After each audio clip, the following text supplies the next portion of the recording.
ग्वालियर में शिवराज सरकार की तरफ अंबेडकर महाकुंभ का आयोजन किया गया, जिसमें केंद्रीय मंत्री ज्योतिरादित्य सिंधिया, नरेंद्र सिंह तोमर और सीएम शिवराज समेत बीजेपी के तमाम दिग्गज नेता शामिल हुए।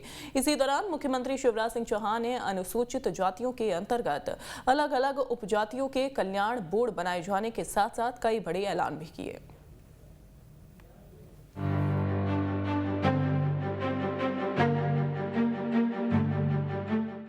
आज मैं कांग्रेस से पूछना चाहता हूं, इतने साल तक तुमने सरकारें चलाई, तुमने कभी अंबेडकर महाकुंभ क्यों नहीं किया? ये तस्वीरें बीजेपी के अंबेडकर महाकुंभ की हैं। यहाँ प्रदेश के सीएम शिवराज सिंह चौहान ने कई विकास योजनाओं की सौगात दी है, तो वहीं दलितों के लिए कई बड़े ऐलान किए हैं। सीएम ने यहाँ पर कांग्रेस पर कटाक्ष करते हुए कहा है कि जिस बाबा साहब अंबेडकर ने संविधान बनाया, उन्हें चुनाव में हरवाने का काम कांग्रेस ने किया। अब कांग्रेस को तो जवाब देना चाहिए। डॉक्टर बाबा साहब अंबेडकर को चुनाव हराया क्यों, ये बताओ।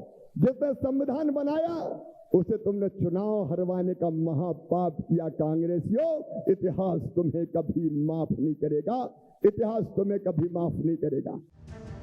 वहीं यहाँ पहुंचे केंद्रीय मंत्री ज्योतिरादित्य सिंधिया ने भी बाबा साहब को याद करते हुए बड़ी बात कही है।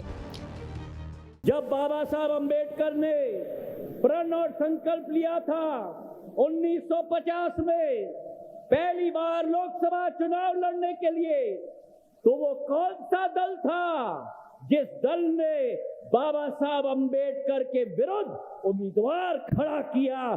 जवाब दे वो कांग्रेस पार्टी देश की जनता को। केवल उम्मीदवार खड़ा नहीं किया, लेकिन स्वयं तत्कालीन प्रधानमंत्री जवाहरलाल नेहरू जी प्रचार करने गए थे बाबा साहब अंबेडकर के विरुद्ध। मेरे भाई और बहनों, यहाँ बीजेपी ने कांग्रेस पर बाबा साहब के अपमान के आरोप लगाए, तो वहीं दलित वोटरों को ध्यान में रखते हुए सीएम शिवराज ने कई बड़े ऐलान किए। एससी समाज की प्रमुख उपजातियों के लिए अलग अलग कल्याण बोर्ड बनाएंगे। कल्याण बोर्ड के अध्यक्ष और सदस्य भी बनेंगे। कल्याण बोर्ड के अध्यक्ष को मंत्री पद का दर्जा दिया जाएगा। मुख्यमंत्री तीर्थ दर्शन योजना में अंबेडकर पंच तीर्थ के लिए यात्राओं को भी शामिल किया गया। सागर में बनाया जाएगा संत रविदास महाराज का भव्य मंदिर। सभी औद्योगिक क्षेत्रों में 20% भूखंड एससी वर्ग के लिए आरक्षित।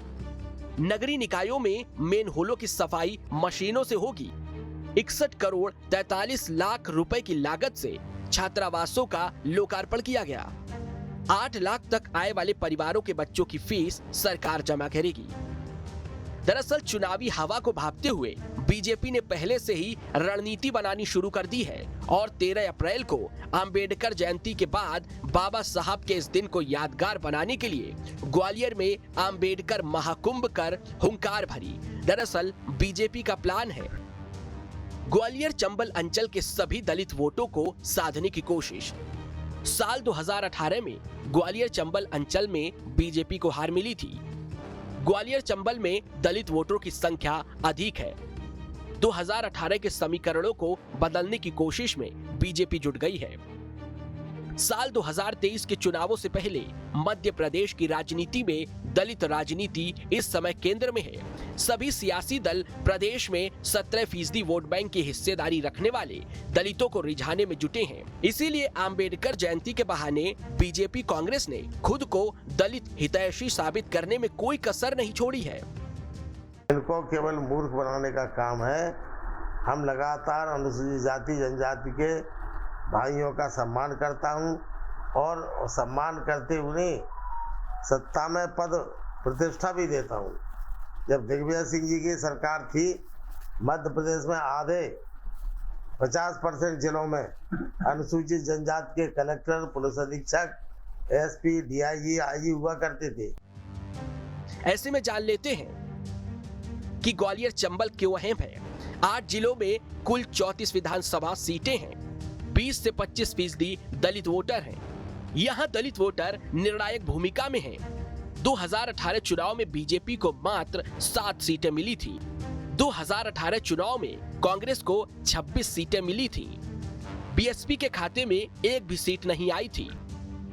ग्वालियर चंबल वो क्षेत्र है जहां पर दलित वोटरों का सबसे ज्यादा प्रभाव है। साल 2018 में कांग्रेस की सत्ता में वापसी के लिए दलित वोटरों का बड़ा योगदान था और बीजेपी को बुरी हार का सामना करना पड़ा था। ऐसे में चुनावी समीकरणों को बदलने के लिए बीजेपी ने जमीन पर उतरकर तैयारी शुरू कर दी है और अंबेडकर महाकुंभ कर बड़ा सियासी संदेश दिया है।